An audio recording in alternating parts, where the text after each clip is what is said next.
ঐতিহাসিক আল কুদস দিবস উপলক্ষে বিক্ষোভে উত্তাল ইরানের রাজধানী তেহরান সহ বেশ কয়েকটি গুরুত্বপূর্ণ শহর।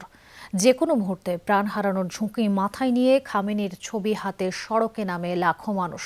পোড়ানো হয় যুক্তরাষ্ট্র ও ইসরায়েলের পতাকা।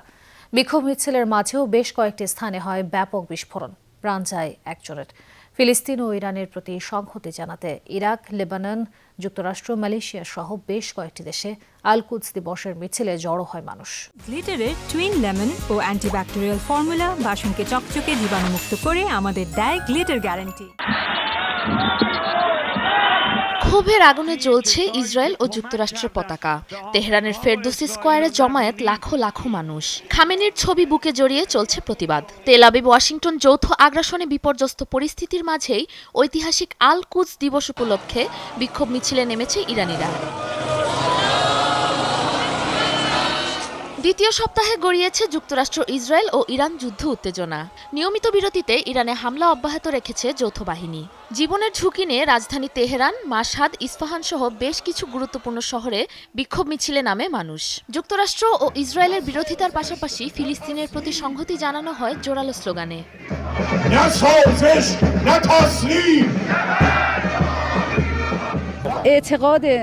ইরানিদের দমানো এত সহজ নয়। ইসলামের বিজয়ই চূড়ান্ত। জয় আমাদেরই হবে। যুক্তরাষ্ট্র, ইরাক, লেবানন, মালয়েশিয়া, ইন্দোনেশিয়া সহ মধ্যপ্রাচ্যের পাশাপাশি বিশ্বের বহু মুসলিম দেশে ইরান ও ফিলিস্তিনের প্রতি সংহতি জানাতে সড়কে নামে হাজারো মানুষ। সর্বোচ্চ নেতা আয়াতুল্লাহ খামেনির ছবি হাতে যুক্তরাষ্ট্র ও ইসরায়েলের পতাকা পুড়িয়ে ও মারিয়ে চলে ব্যাপক প্রতিবাদ। 1967 সালে মুসলমানদের প্রথম কেবলা জেরুজালেমের বায়তুল মুকাদ্দাস দখল করে ইসরায়েল। জেরুজালেম দখলমুক্তের দাবিতে 1979 সালে ইরানের ইসলামী বিপ্লবের নেতা আয়াতুল্লাহ রুহুল্লাহ খোমেনির নেতৃত্বে শুরু হয় কুদস দিবস।